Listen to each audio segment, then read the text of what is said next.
اللہم صلی اللہ محمد وعلی آل محمد وصحابہ محمد مبارک وسلم وسلم علیہ۔ میں ابھی تک بہت خوش تھا، اس فیصلے کے حق میں تھا جو آج حکومت نے کیا، لیکن اور میں یہی سمجھا تھا کہ شاید قادیانیوں کے نزدیک گھیرا تنگ کیا جا رہا ہے، لیکن جب میں نے یہ ربوہ ٹائمز کی نیوز دیکھی جو قادیانیوں کا آفیشیل چینل ہے، اس پہ لکھتے ہیں کہ جناب قادیانیوں کو مائنورٹی، قادیانی نہیں بلکہ احمدی مسلمز کو مائنورٹی کمیشن میں داخل کیا جانے کا کہہ دیا گیا عمران خان کی جانب سے، تو مجھے اندازہ ہوا کہ جب یہ یہاں پر شادیانے مچا رہے ہیں، اس سے مراد یہ ہے کہ کوئی سازش پلان کی جا رہی ہے۔ اور اس میں دو تین چیزیں میں گورنمنٹ آف پاکستان سے ضرور پوچھنا چاہوں گا کہ آئین پاکستان کے تحت قادیانی خود کو مسلمان نہیں کہہ سکتے، نمبر ون، قادیانی اذان نہیں دے سکتے، تو اقلیت ہونے کے ناطے جب انہیں اقلیت ایک پروف کر دیا جائے گا، اس کمیشن میں لے آیا جائے گا، وہ اپنے مذہب کی تبلیغ نہیں کر سکتے، تو اقلیت ہے، تو یہاں پر جو کرسچنز ہیں یا ہندو ہیں یا سکھ ہیں، وہ تو اپنے مذہب کی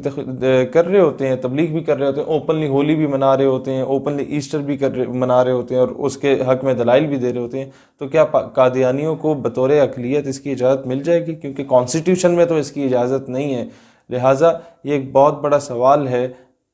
اور پھر ابھی میرا ختم نبوت یوتھ فورس کے جتنے قائدین تھے ان میں سے کئیوں سے رابطہ ہوا، ان کا یہ کہنا تھا کہ قادیانی، کیونکہ انہوں نے بہت قریب سے ان لوگوں کے ابھی چیزوں کو سنا اور دیکھا،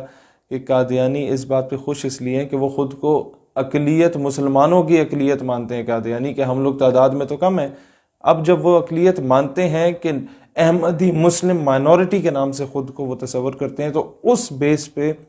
ہیں تو یہ سارے جھوٹے، ان کو خود بھی پتہ ہے، ان کے جو مین سٹریم کے لوگ ہیں کہ جھوٹے ہیں، فراڈی ہیں، پیسے عورت اور شراب کی لالچ میں یہ لوگ سارا یہ حرکتیں کر رہے ہوتے ہیں، اسلام کے خلاف سازشیں کرتے ہیں۔ تو اسی نوعیت پر کیا یہ اقلیت کا فائدہ اٹھاتے ہوئے ہمارے اقلیتی کوٹے میں آ کے پاکستان کے جو ہے وہ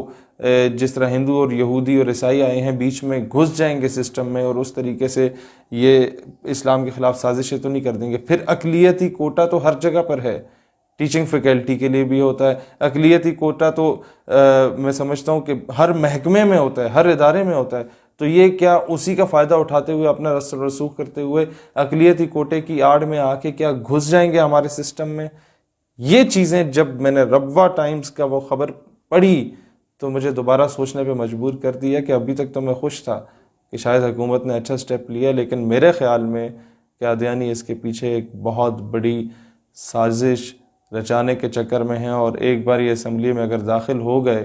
اور وہاں پر یہ ڈیبیٹ شروع ہو گئی، اسمبلی میں داخل ہو کے ظاہر ہے ان لوگوں نے اور کوئی وہاں پر آپ لوگوں کو سب کو السلام علیکم تو کہنا نہیں ہے مسلمانوں کو، انہوں نے آ کے تو یہی بات کرنی ہے کہ جی ہمیں مسلمان ڈکلیئر کیا جائے، آئین میں ترمیم کی جائے، آئین کو چینج کیا جائے، اور ایک بار بھی یہ بات شروع کر دی گئی ان کی جانب سے تو یہ امریکہ کے بوٹ پالش کر کے اتنے وفادار بن جاتے ہیں کہ امریکن پریشر اتنا آئے گا کہ دوبارہ پھر ساروں کو گرفتار کر لیا جائے گا مسلمانوں کو، اور ان کو کوئی فری ہینڈ دینے کی کوشش کی جائے گی۔ اسی لیے گورنمنٹ آف پاکستان سے کہتا ہوں کہ اپنی ساری چیزوں کی تفصیل سے وضاحت کرے۔ ابھی تک یہ عوام اس شش و پنج میں ہے کہ آپ لوگوں نے کیا ہے اور آپ کرنا کیا چاہتے ہیں۔ اللہ تعالیٰ دین اسلام اور وطن عزیز پاکستان کا حامی و ناصر ہو۔ پاکستان پائندہ